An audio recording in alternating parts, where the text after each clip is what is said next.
Assalamualaikum warahmatullahi wabarakatuh. Saya Anggisinta Dewi dari PGSD 4A. Di sini saya akan menjelaskan tentang analisis matematika dari bab 2 sampai bab 6. Yang pertama yaitu analisis berkenalan dengan bilangan. Pada bab ini, materi awal dimulai dengan memperkenalkan angka melalui lagu dan teks pendek, kemudian memberikan murid kegiatan untuk menyusun jumlah, benda, atau orang secara berurutan. Ada pula penjumlahan, pengurangan, dan soal cerita yang dilengkapi dengan gambar. Untuk menambah wawasan juga diberikan materi mengenai membaca dan menulis lambang bilangan, dilengkapi dengan mengenalkan bilangan loncat, disertai gambar dan penjelasan.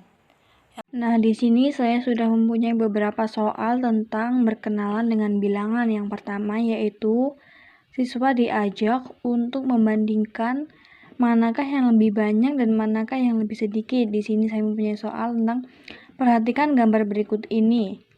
Di sini ada buah jeruk dan ada buah rambutan. Di antara buah jeruk dan rambutan tersebut, buah manakah yang mempunyai buah yang paling banyak?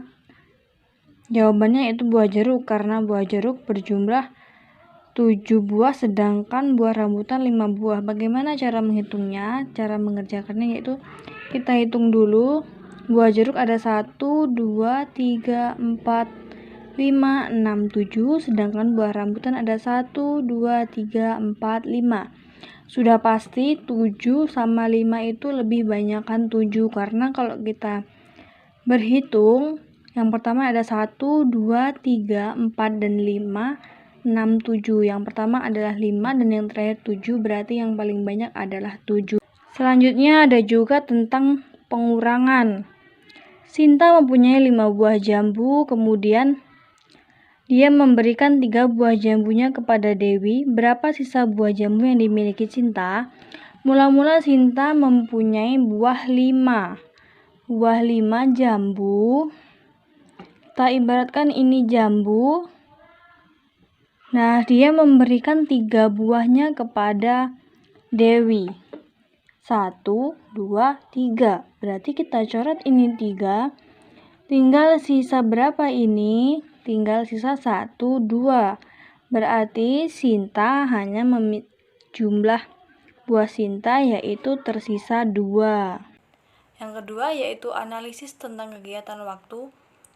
Materi yang diberikan mengenai cara membaca jam, mulai dari membaca gambar, kemudian dituliskan pukul berapakah gambar tersebut. Setelah itu dilanjutkan dengan menentukan waktu siang dan malam, yang mana siswa diajak berpikir untuk menentukan siang dan malam sesuai dengan waktu.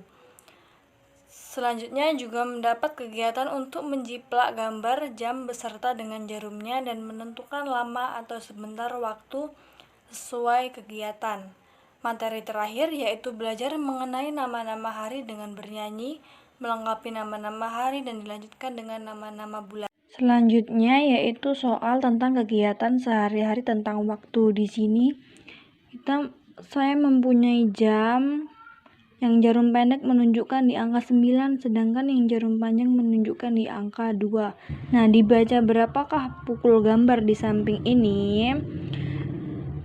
Dibaca 9 lebih 10 menit. Karena apa? Karena jika sudah melewati pukul 9 pas di sini, setiap pindah 1 itu waktunya adalah 5 menit. Jadi 12 ke 1 ini 5 menit. 1 ke 2 juga 5 menit. Ini ketiga 5 menit. Jadi setiap angka ini memiliki waktu 5 menit. Jika kita jumlahkan yaitu ada 12 ke 1 yaitu 5 menit, 1 ke 2 5 menit, 5 ditambah 5 yaitu 10. Jadinya jam ini dibaca pukul 9 lewat 10 menit. Selanjutnya yaitu ada soal Rima berangkat ke sekolah pukul 8 pagi dan pada pukul 12 Rima sudah kembali ke rumah. Berapa lama Rima berada di sekolah? Dia pukul 12 ini pukul 8 dia berangkat ke sekolah, sedangkan pada pukul 12 dia sudah pulang. Berapa lama Rima di sekolah, kita hitung dari jam 8. 1, jam 8 ke jam 9 yaitu sama dengan 1 jam. 2, 3, 4. Sampai jam 12 berarti ada 4 jam. Jadi Rima itu berangkat dari sekolah dan kembali lagi ke rumah itu selama 4 jam. Bisa juga dihitung dengan cara 12 dikurang 8 sama dengan 4.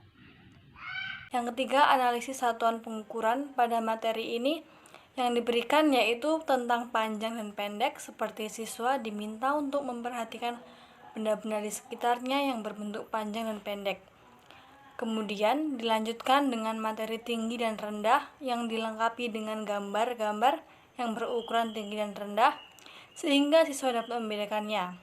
Ada pula materi yang dekat dan jauh yang menyatakan tentang jarak serta siswa diajak membandingkan panjang benda secara langsung. Pada materi terakhir yaitu belajar mengenai alat ukur untuk mengukur panjang. Selanjutnya yaitu ada soal tentang satuan pengukuran panjang. Di sini ada gambar tali A dan gambar tali B. Soalnya dari gambar di samping tali yang paling panjang yang mana?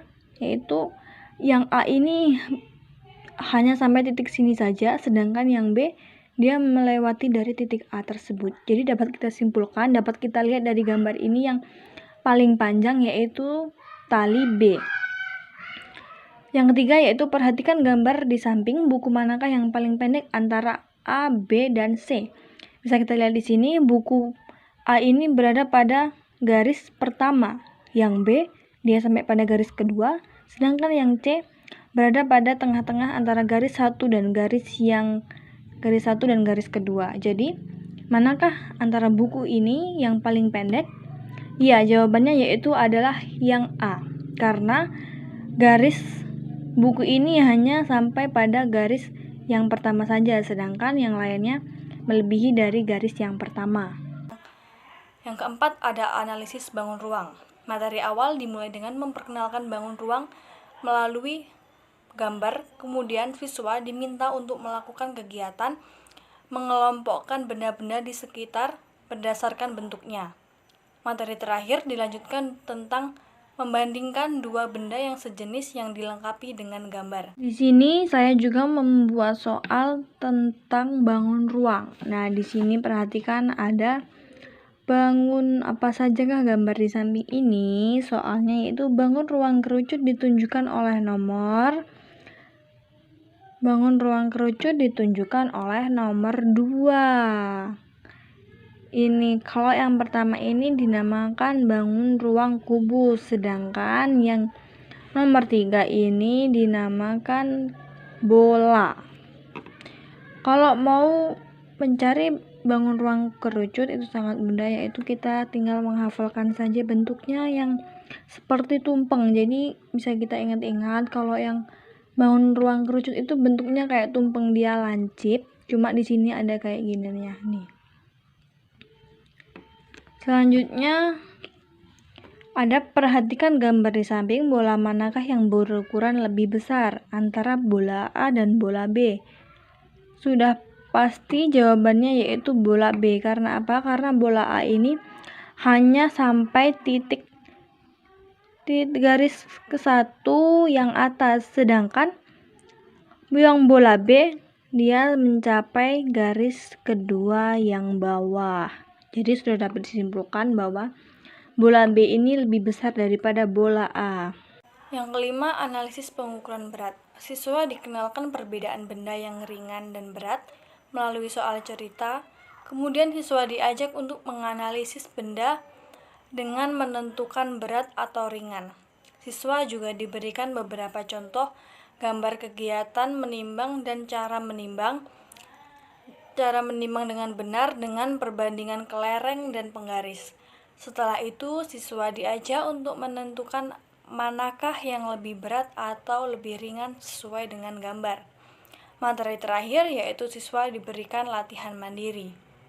Selanjutnya ada soal pengukuran berat. Di sini ada 2 butir kelereng dan 10 butir kelereng. Soalnya, benda manakah yang menurutmu lebih berat? Nah, antara 2 butir kelereng ini dan 10 butir kelereng ini, jika kalian bawa, manakah yang lebih berat?